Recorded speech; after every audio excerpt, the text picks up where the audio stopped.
Hi, my name is Robert Murphy. I'm the founder and lead investigator for Elite Paranormal Society based out of Maryland. Putting together some short videos to try to help those others out in the field that are just getting started, trying to learn some of the basics. I want to give you putting together some brief videos, give you a little bit of information out there. If it's on the web, hopefully you get access to it. It's free, point you in the right direction. Today I'm talking about the spirit box. There's several different types. You get the spirit box, you got the shack. There's numerous types out there. Ghost box, whatever. A lot of people put them out there. This one in particular debuted on Ghost Adventures, got extremely popular, and it's the particular one that I use, and it's been extremely successful for us. We do use multiple. There's different teammates. Everybody has their preference. This is the one I'm going to actually talk about today, though. You can still take the same principles, though, and apply them to any other type that you use. What is the spirit box actually about? Everything is based off white noise. Been in the field long enough. The idea is if you generate white noise, which all this is AM, FM radio, some of them are just FM, you're going to go sweep through the stations really quick so that you don't go ahead and pick up any of the actual broadcast. You just kind of as you go through, and what that's going to do, it's allowing something on the other side, a ghost, spirit, whatever you want to call it, to go ahead and manipulate it and actually go ahead and create words and actually talk back to you. That's what you're looking for. That's the key. White noise has been around for an awful long time. For those of us that are much older, basically the TVs would go off the air. They would go ahead and go to what looked like snow, and people started noticing or hearing voices through there, seeing shadow figures in there, and that's where it really created. Now we'll come back 360, back to it, and here we are back to the white noise.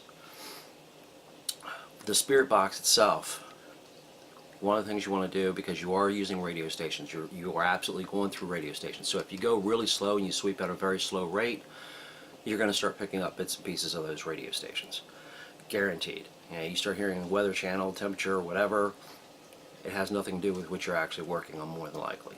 But if you go extremely quick, I run at 100 milliseconds, which is the fastest this will go. If something wants to communicate, it'll manipulate it. You do this long enough, you'll find out it can manipulate it at pretty much any speed. It really doesn't matter. The sound you'll get back, you could get back what sounds like a song, like somebody actually singing to you, and if that's the case, that song would have to go over 10 or 15 different stations. It can come back very mechanicalized, sound like it's some type of computer generation, or it sound like a person, me just talking to you. It can be any other type. So you have to, the biggest thing is actually learning how to hear. Well, once this actually gets going, I'm going to show you a few things. Antenna, that's your choice. You'll have people in the field that say, don't use it, use it. Quit worrying about it. Use what works for you. Just you'll find it out. You'll find your path. First of all, there's a power button down here. You'll turn it on. Screen lights up, which is great for in the dark. Trying to follow it, and you can hear the static going so far. You can sweep forward. You can sweep backwards.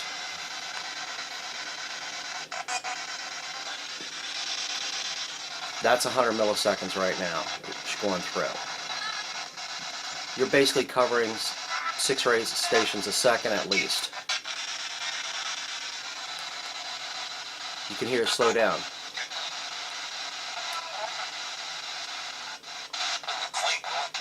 When you hear that, you can already tell we're starting to pick up some stations. It's giving it a lot more time. That's not giving it any time. That's what you want to use right there. You want something that's going to be very low. It does have a volume button. I'm just turning it off for a minute. Extremely important when you're using a spirit box is your recorder. Any kind of recorder is fine, as long as first and foremost, you got to have a USB port. You need to be able to transfer the data off here onto your computer. Just having a spirit box is great if you're all just sitting around, but if you actually want to use it and be able to show your friends or show a client evidence or let them hear evidence, you need to have a recorder with it. Besides the recorder, there's the last piece to the puzzle. You need to have a computer that you can throw it onto and use a program to go ahead and actually take out all that static noise that you're hearing, because you're not going to catch very much out of that. Again, what you're trying to get for, though, is most importantly, you want things that are going to actually answer you. Getting specific words out there, big deal. You're going to get it all day long. When it's first happening and that noise is going and you've got it turned up, you're going to hear a lot of words which you think they are. Probably, I know in our trade so far for us, it's probably 80% of the time we're probably wrong on what actually is coming through. It actually is saying something a little bit different. But it's okay. If you think you're hearing something, go with it. See if they reply to you in the same sense. Recorder placement. Make sure where your mic is, but of all things, do not put it very close to it. You want to put it back a few feet. It's going to be a lot easier if you do that. If you put it too close to it, it's going to be so hard to filter out a lot of that white noise. You're going to have a real hard time with it. You're going to be a lot more successful if you keep it back 3 feet, you know, rule of thumb, thereabouts. Be perfectly fine. But definitely point it in the direction of the speaker. Now these, even though they might sound louder as far as on camera right now, when you actually get to a location, they're not very loud. There's numerous different types of speakers you can use with them. A lot of people use all kinds of speakers. Some of them are very convenient. They have belt clips or anything. You can actually just snap them on. Great for carrying. Mine was given to me by my daughter and I still use it. It works. I'm not going to knock it. But something that's very important for having any type of speaker that you're going to use so that you can make this a little bit louder when you're actually on site. Having an on-off power button is great, but most importantly, you want the control, volume control. You want to be able to turn it up or turn it down. If something's happening, you know, you want to definitely be able to adjust it.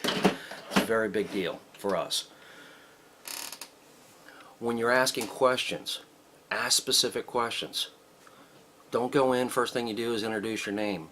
Stop doing that. Try to get out of that habit if you've started doing it. One of the things you want to do, simply ask your name. Hey, can you tell me what my name is?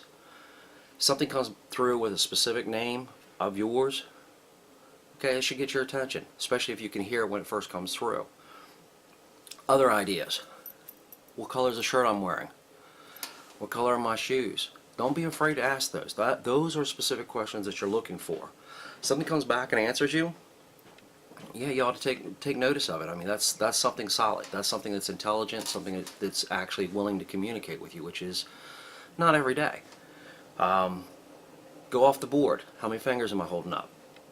You know, when you're in the dark and something can see your fingers, hey, that's great.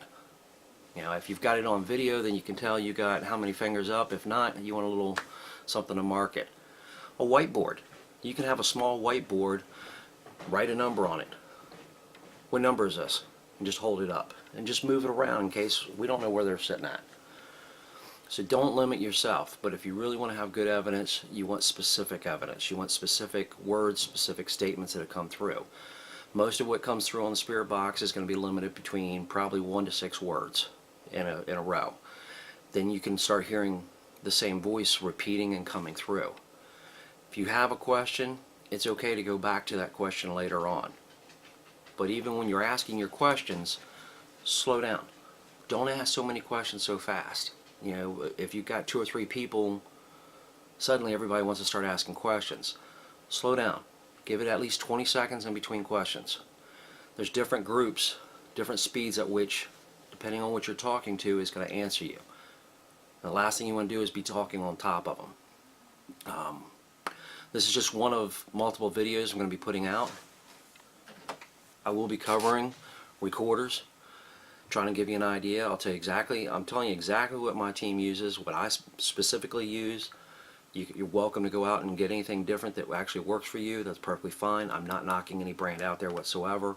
I will go over recorders. I will also go over computer programs, what to use to be able to cut these down when you do get a good clip. Very important to have. Other than that, best of luck out there and make sure you stay safe. Thank you.